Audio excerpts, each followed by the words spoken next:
Good morning, good afternoon, good evening. This is Alan Burgos from the hashtag Walk with Lan channel. Welcome and welcome back to our channel.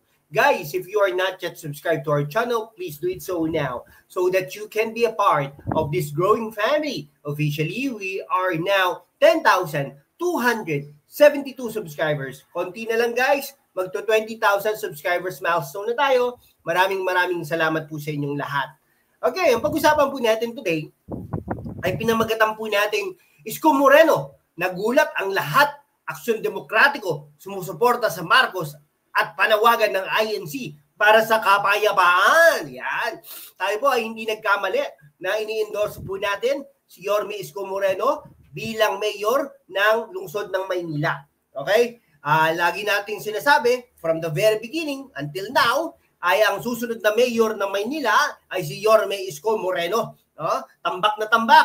At kahit anong gawin ng incumbent na si Mayora Hani Lacuna ay talagang wala tilabagang wala na. Wala nang pag-asa ang Mayora Hani Lacuna.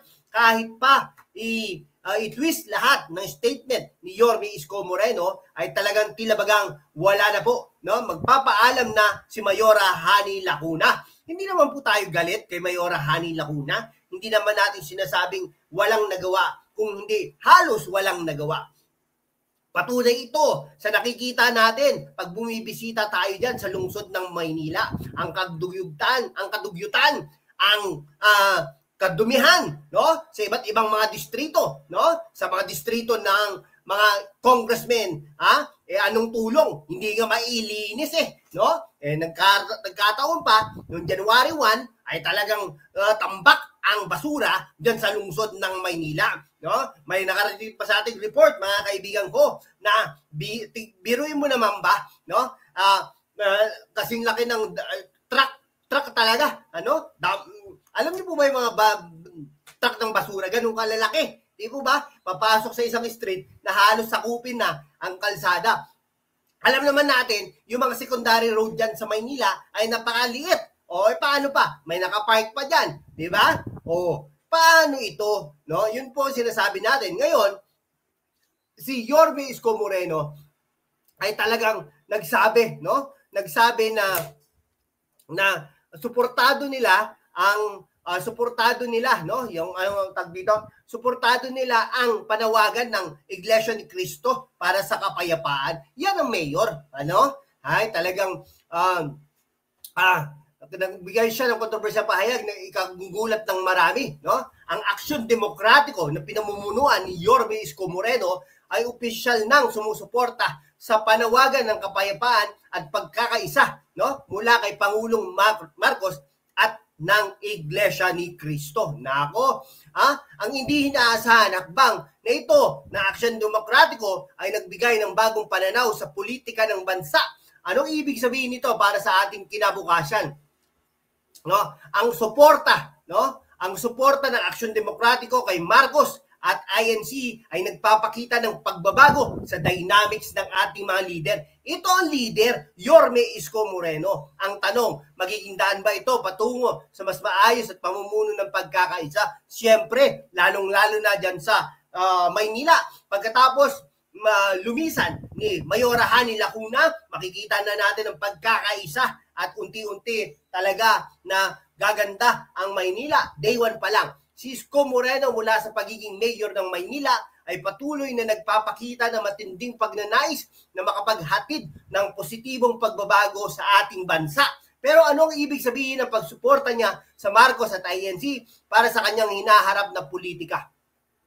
Kung ikaw ay isang taga-suporta ni Isko, Marcos o INC, ang kaganapang ito ay maaaring magbukas ng bagong yugto sa ating politika. Pero paano ito makakaapekto sa ating buhay? Ay, nako, i-comment mo na ang iyong opinion. Ano sa tingin mo? No?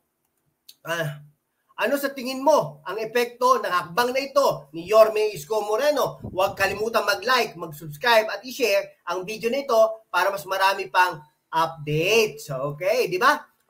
Ito, in addition to that, no? Ay talagang in addition to that, marami ang nagtataka, no? Ito ba ay isang taktika para sa susunod na halalan? Hindi lang po, no? Talagang isang panawagan na naglalayong magbuo ang mas matibay na ugnayan sa pagitan ng gobyerno at mga pangunahing sektor ng lipunan at mga tanong na ito, bakit nga ba ito nangyari? No? Siyempre, paano nga ba natin dapat tignan ang pag-align ni Isko sa mga makapangyarihang sektor ng lipunan?